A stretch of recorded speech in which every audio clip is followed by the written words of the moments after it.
All right, welcome everybody to the Big Douglas Show. Football is back. We've been doing fantasy football all off season. We now that the football season is here, we'll switch back to opposition Wednesdays, where we'll talk to some folks close to the opposing team. Today, for that, we have Ashlyn Sullivan, who covers the Jaguars. Ashlyn, thank you so much for hopping on with us today. Absolutely, thanks for having me. No doubt. Now, when you tell people how you cover the team, I always find this interesting. I have a buddy who covers the Commanders. Mm-hmm. I guess for the Commanders, like is that the right way to do that? I'm always trying to figure out the best way to not have to say, Ashlyn covers the Jaguars for the Jaguars, but indeed you do. I do indeed. Yes, I am their team reporter. So yes, I work for Jaguars.com, Jaguars social media, Jaguars affiliate TV stations. So yes, it's an interesting job because I don't think it existed about 10 years ago, but now it seems like every NFL team has this role. So yes, I normally just say team reporter and people are like, okay, you work for the team. We get it. And you said about 6 years now. Yes. It's been going on my 6th season, which is crazy. At times it does feel that long. And then there's other days it went by like that. And we're super excited to have former Jags wide receiver Jimmy Smith with us today, who is in the car. He is on from his mobile location. Jimmy, how are you doing? Thanks for coming on with us today. Jimmy, we still got you there? Well, maybe he's having Hello? I'm sorry. No, you're fine. Appreciating you coming on today. Thank you. No, that was I just got a scam call, so that always helps. But what's going on, Big Dub? How you doing, Ashlyn? I'm good. How are you? Jimmy, it's football season. How do you still get excited? Great. You still get excited for the upcoming seasons? Man, I'm always excited. I'm always excited for some Jaguar football. Before we get to the Jaguars, Jimmy, your alma mater with Dion is doing things. I'm sure you're excited about it.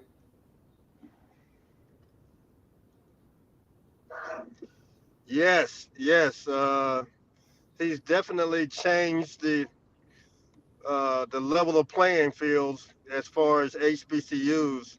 One thing Dion has brought to the table is accountability. We hadn't had that in a long time since I was there with W.C. Gordon. So I'm glad to see that we have a coach that's holding everybody in the program accountable. And that comes to funds being donated. That comes to getting these athletes developed to increase the chances of their.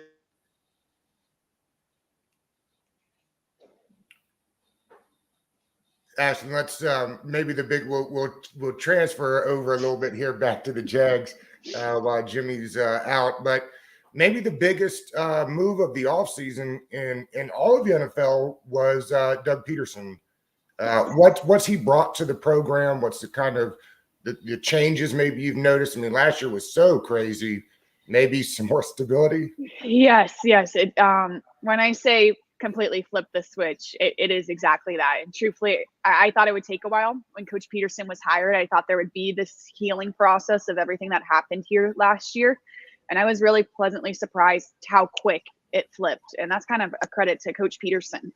He has this been there, done that attitude. When you come in as a Super Bowl winning head coach, especially to a program like Jacksonville that is searching for that, everyone listens. Everyone just listens to what this man is saying. And he's not saying it in an arrogant way. It's just when he speaks, he has the resume to back it up. And the Jaguars are coming from a situation where they didn't have that. So I've been amazed just watching from afar of how quick it has shifted with Coach Peterson. He is a coach who is very clear on his expectations, but with that, doesn't take himself too seriously. He lays out the rules. When the players reach that, great. He has a great work-life balance. I've never seen that in the NFL the past 6 years I've been here. When your work is done, go home and be with your wife and kids. I didn't know that existed in the NFL until Coach Peterson came here. Back-to-back first-round picks. This year it was a dog. I'd like to talk about the quarterback last year. First, though, I mean, what are they hoping will happen? I mean, obviously they're hoping his growth hasn't been stunted. I'm sure 1 year was not enough to do that. What is Peterson hoping that maybe the quarterback will put behind him and what they're looking forward to. Yeah, it's interesting in Trevor's case because a lot of times Coach Peterson and Trevor himself will get asked the question, okay, well, are you basically starting over? Is this basically just your rookie year all over again because of everything that happened last year? And both of them say no. Both of them say what a great advantage it is that Trevor has gone through an entire NFL season of games and repetition. And yes, the offense has completely changed. It's a whole new playbook, a whole new offensive scheme. So Trevor has to basically, yes, relearn an entire new offense this offseason. But I think Trevor made a great point that last year he didn't really have an off season. He went right into the draft, right into the combine, right into all this prep, and then gets thrown into this situation in Jacksonville. This is really his first true off season where he's been able to go through OTAs and all of these things of learning a new offense. So I don't think it's unrealistic to say that Trevor is going to make a huge jump. Now, with that said, he's learning a new offense, and that's going to come with time. But we have the confidence here, at least in the building, that the right guy is leading Trevor, and that means everything. What do you think the coaching staff is looking for this season? I mean, everybody's trying to win football games all the time, but again, back-to-back first-round draft picks, it's kind of – is that a product of poor coaching and where the organization is? Do they think that that's not where they are now, or is this a team that knows they're rebuilding or thinks they're rebuilding? Yeah, rebuild is always a unique term when you throw that around coaches and players. They'll never say rebuild, but Coach Peterson has been honest that this isn't going to be fixed overnight. He said that multiple times, that they're not going to go out and say, yeah, we're winning the Super Bowl this year. That'd be great if they did, but he's not going in saying that. So it is a rebuild in that sense. I will say the first night of the draft this past year, Coach Peterson was on the stage at a draft party. He said, this is the last year we're picking first, number one overall. It is by far not the standard, not the expectation.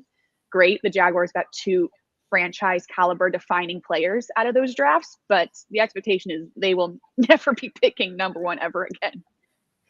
How is the first round pick from this year doing? What is the role that he'll kind of play?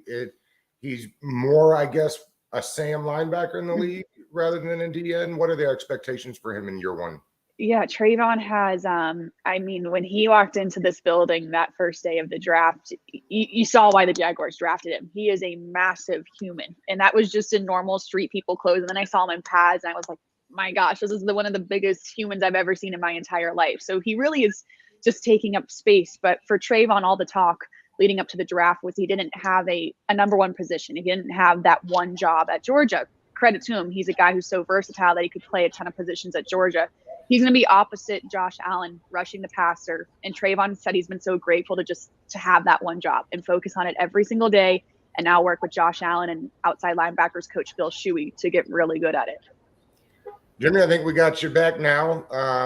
I'm curious your thoughts on basically a new receiver group this year, right? I'm curious your thoughts on the Jaguars and the new weapons maybe that for the quarterback.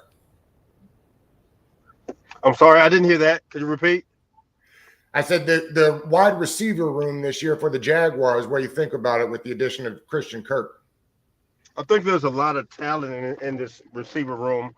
I was surprised that they let go Treadwell. I thought he was talented enough to make the squad, especially. And also, I was surprised to see Chenault get traded. But we have, along with the wide receiver room, that tight end room going to be key also. Christian Kirk is going to be a good guy.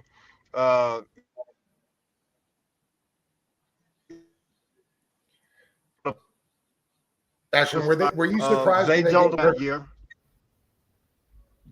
Were you surprised? Was I surprised? Kirk I that was. much money, Ashlyn? Say that again. Sorry, Doug. Were you surprised when they gave him all that money? I mean, when you see the sticker value, you take a look back like, wow, that is a ton of money. But I think in Christian Kirk's fairness, I mean, he's never had the chance to be that number one wide receiver. And Trent Baalke, the general manager, said that's what you're going to pay in free agency now, especially for receivers. Yes, it's a ton of money, but everyone knows you're going to overpay in free agency. And if Christian Kirk puts up the numbers, no one's going to say, oh my gosh, they overpaid from it. It's up to Christian Kirk, yes, to get those touchdowns and those numbers to make it worth that sticker price. But if he is productive on a Sunday, I don't think anyone's going to say, my gosh, he was too expensive. They plan on having both running backs available on They Sunday? do. Yes, and that's huge. What's Coach that Peter, workload? What's the workload going to look like this year for them? Interestingly enough, we come off James Robinson having a huge season last year and then having that season-ending Achilles. And it's funny, a ton of my friends are really fans ask, okay, well, should I pick up James Robinson in fantasy? He's going to be the number one back. In technicality terms, yes, he's going to be the number one back. He's going to be the starting running back this Sunday against the Commanders. Huge that he's able to be back. Now with the addition of Travis Etienne at running back as well, that's going to take a ton of carries from James Robinson. And Coach Peterson believes in a running back by committee room. He doesn't really believe in having one sole running back. I think that's great to keep a guy fresh. So I think in the grand scheme of things, you're going to see James Robinson's numbers fall off this season. But in the grand scheme of everything, you're going to have a much more productive running back room with 3 options now. When Jimmy was on, he had mentioned the tight end room, and they have some athletes there. What are they hoping they can do to get the production out of Ingram that the Giants weren't? Mm-hmm. Yes, this tight end room, at least the 6 years I've been here, has been the Achilles heel of the Jaguars. They just can't seem to get production out of any tight ends or really playmakers in that room. Mercedes Lewis is the next last guy to really have a role like that here with the Jaguars, and that was many seasons ago. So Evan Ingram is a guy that they bring in free agency to be another weapon for Trevor Lawrence.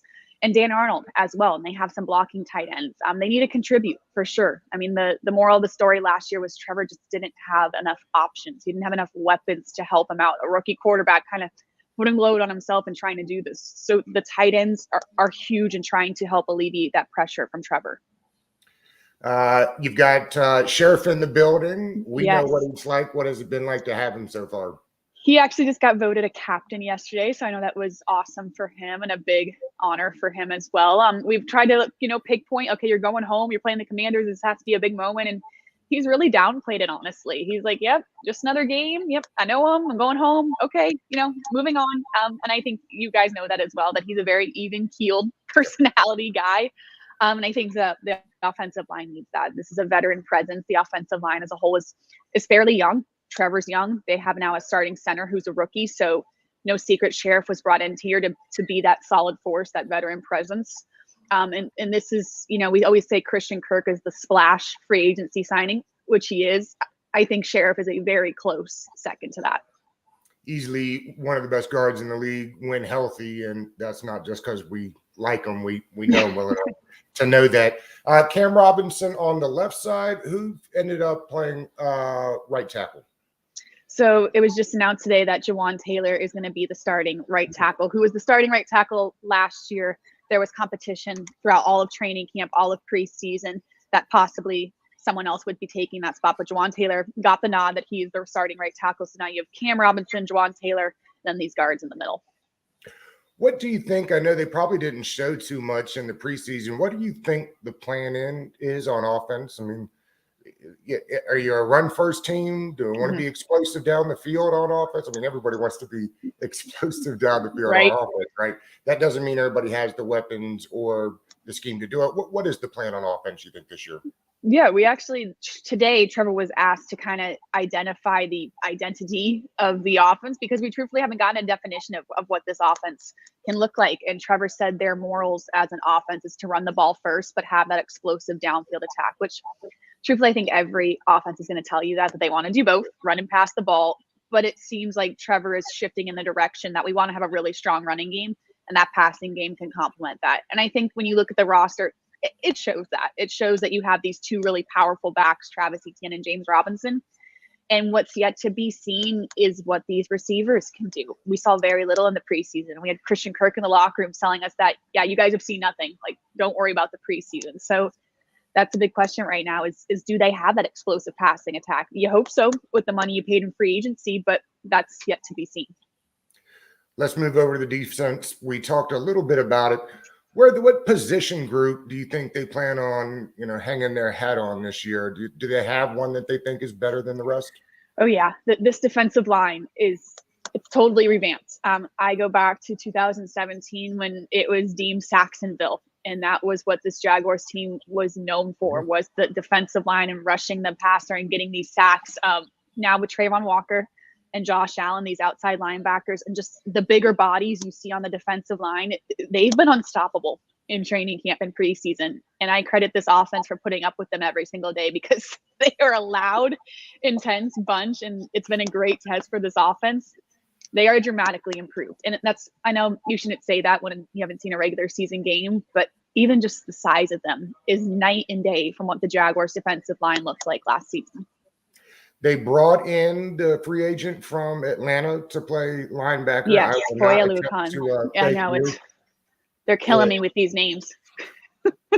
The speed is noticeable. I thought he'd have been a perfect fit in Washington. They didn't go that route, but what has he brought to the defense? Another captain as well, which we all could imagine. It's funny we don't talk enough about him. This is the guy that led the league in tackles last season, and he just kind of like goes unnoticed. And I don't know how that's possible with a guy who leads the league in tackles. But maybe that's just his quiet demeanor.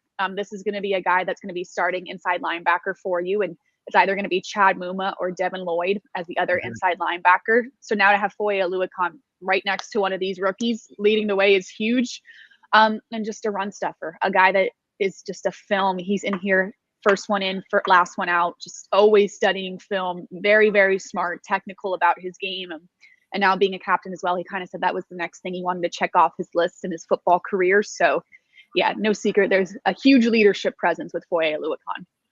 You know, it's interesting. I had forgotten about the two rookie linebackers that they drafted this year, very talented guys. Devin Lloyd is healthy and will get a lot of work. So the defense is really quite young because you also have the corner from Georgia on the roster too that he was drafted last year, correct? Yes, he was drafted last year, Tyson Campbell. So yes, as a whole, it's funny when you look at all the position groups on defense, you have the one guy, the solid guy who's the veteran presence. Every single level of the defense has that. And then all around him is pretty young. So I think the Jaguars have done a great job with making sure there's a veteran presence in every room. But Tyson Campbell is a guy who got thrust into the starting lineup last year at cornerback. Truthfully, the first couple of weeks really struggled to the point where we're asking, can this guy do it? Can this guy play at an NFL level? Flip of a switch. Now he is lights out at cornerback here and so confident. He's like a totally different guy on the football field. So now you feel so great having Tyson Campbell as your starting cornerback. Just took a little bit. It took a couple of weeks to get his footing here. And another big body. I mean, he's 6'1", 6'2", right? I mean, he's a tall, lengthy corner. What is the plan? Does Tyson stay on one side? Does he move? Will he follow Terry McLaurin on Sunday? What is the plan there, philosophically, I guess, in the back end? Yeah, so you have Shaq Griffin on the other side. And truthfully, when the Jaguars signed Shaquille Griffin in free agency, I always thought, okay, that's your number one lockdown corner. That's the guy that's going to drift with the number one wide receiver. And they've hinted at Tyson being that guy this year, that Tyson now is the shadow to the number one receiver. Credit Tyson Campbell that, like I mentioned, a year ago, we're asking, can he play at this level? And now he's going to be shadowing number one receivers. So I think you'll see that. I think you'll see Tyson move around and you'll have Shaq more on one side and then you'll have nickel packages as well. But Tyson's a playmaker. And truthfully, one of my more favorite players I've covered because I think it's such an awesome story that he was so counted out. And now, like I say, he's following number one receivers. What do you think makes for a good season for Jacksonville this year? What will be a good, productive season for the franchise? Yeah, we just talked about it this morning, actually, because we're always paying attention to what just Vegas has the Jaguars as a whole. And I think the current line is 6.5 wins. And it's funny when we talk to fans, they're like, 6.5, 7 wins. That's not enough. I think you'd take 7 wins in a heartbeat after what this team went through last year. And Coach Peterson has been great at kind of steering the ship of not saying rebuild, but saying this is going to take some time. We just went through the roster and we talked about how young it was. You know, this is a rebuild of sorts. So coming off last year where it just seemed like everything was going wrong here in Jacksonville, 6-7 wins seems pretty realistic and also optimistic to me as well. It feels like Sunday will be a matchup between two teams that are trying to both get moving in the right direction. What kind of game do you think it'll look like on Sunday? You think this is a low-scoring ground and pound type game? Or we have some fireworks? You think it's slow? I'm thinking defense heavy, high running. I think whoever wins the turnover battle truthfully will win this game. I think these are two teams that are very evenly matched. And I know I was reading from everything in Washington about the Commanders saying, oh, you know, the Jaguars, they're so far below, you know, this is a team that the Commanders should beat. That's what everyone's saying in Jacksonville as well about the Commanders. So I think it's very evenly matched. I think what's very interesting is Coach Peterson has been downplaying it, rightfully so, this week, how well he knows Carson Wentz, how well he knows these Commanders, how well he knows Ron Rivera. and what they're going to do. I think it's very interesting that this is a coach that knows Carson Wentz better than most. And I got to think that's an advantage for the Jaguars. Yeah, there's no doubt about it. And I'm curious because what has he said about Carson leading up to this? What are his expectations for his play when they see him again on Sunday? The biggest thing he'll say about Carson Wentz, he doesn't really go too much into the story of them working together, but he did say his best attribute is that he's a guy that if he gets hit, he's not going down. So he said he's been stressing to his defensive linemen, if you get close to him, you got to hit him, and you got to hit him hard and bring him to the ground because he's such a big body. He's so athletic that he can shake a lot of defenders. So that's the best compliment he's given Carson Wentz this week. And he did say, yes, I know him well. I know his personality, but I don't know his scheme. I have no idea what they're going to do with him. And of course, no one's shown anything in the preseason. So he said, yeah, I could guess how they're going to use Carson Wentz, but I don't know, better than the rest of the 31 other NFL teams. What other than scoring more points, what will it take for Jacksonville to pull off the win on Sunday in Landover? I think Trevor, it's always going to boil down to Trevor Lawrence. I mean, this is a quarterback that, while we all know that he is the franchise quarterback and going to grow into such a great presence here in Jacksonville, he led the league in interceptions last year. And that's something he keeps talking about is, knowing if I turn the ball over, I'm not going to win the game. He always says that. He's like, if I don't play up to the level of the quarterback I need to be, we're not going to win. So he puts that pressure on himself saying that. So I think for Trevor, Coach Peterson always says eliminating the one bonehead play a game, that chance downfield that he shouldn't be taking, the rookie things we talk about that hopefully you don't see in his second year. I think it all boils down to Trevor and getting this offense going. This offense needs confidence. So I think the first 2 to 3 drives on offense are going to be really crucial to see how this team can handle it. You expect lots of short passes to the running backs in this game? For sure. I think Trevor's I've seen from what they've shown us, I see a lot of Trevor in motion more so than I did last year. And that was something he was so talented at Clemson. And I think they were a little hesitant for him to do that last year with this coaching staff. Now that it's a new coaching staff, I think they're seeing that Trevor can run and he has this big athletic body. I see way more options that way.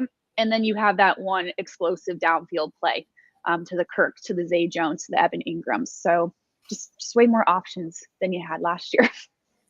Speaking of last year, how long did it take last year before you kind of knew, something's not right here? Was it quick? I wouldn't say it was quick. I would say probably within the first, we break it into quarters, the first 4 games of the season. After that quarter you came out, you could just tell the morale in the building wasn't where you wanted to be. And it's hard because when you're losing, the morale is never great, but there's a difference in the morale dipping to it just not being good. And I could tell that the players weren't exactly happy. And that's why when I say it's flipped so quickly, I expected it to take so long. I expected this healing process to be 2 months, and right. Coach Peterson having to earn the trust. There's been none of that. I mean, it is truthfully like flipping a light switch, night and day. All right, new guys, let's go. Let's get to work. I've been amazed, truthfully. You think that part of that is because the team is so young? Yeah, I think that definitely could help, coming from a college system and especially all these college players coming in knowing who Coach Peterson is. And, he doesn't wear around the Super Bowl ring, but if he did, they'd be like, all right, that's a Super Bowl champion head coach. That brings merit. I don't care what you say. When you're talking to a Super Bowl champion, you change your tone, you change the way you listen. You have to. Tell us, give us the final score prediction for Sunday, and then tell everybody what you got coming up and where they can find you. Gosh, you're killing me with these final scores. I'm going to go 21-14, Jags. What's your score prediction? I hold the right to change it because we'll do it on Friday, but you can't change it. I think it's somewhere 24, 21, 27, okay. 4. I think it will be close. Close. I think they're going to try.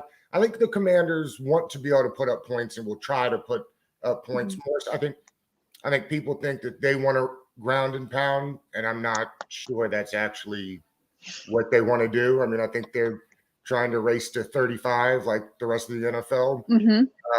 So it'll be interesting to see whether it's actually a try and score a lot of points here or run the ball a lot and play great defense. But I think somewhere like that. I think it'll be close. Yeah, I do, which is going to be an awesome game. Interesting game. We I love think close it will ones. be an interesting game. Are you traveling for the game? I am, yes. We will come in on Saturday, and we will be there Sunday. We're looking forward to it. Worst places to go week 1, that's for sure. That's right. Ashlyn, thank you so much for coming on the show. What do you got going on during the week programming-wise that the people might be able to check out?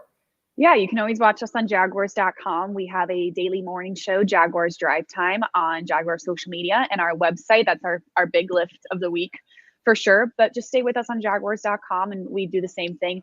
These opponent shows coming up tomorrow. So, yeah, thank you for having me on. This was awesome. Yeah, it was great, and we appreciate Jimmy trying to come on. And He did his best. He did. It's technology. Thank you, Ashley. I appreciate it. Thank you. Have a good one. Bye. You too. Safe trip.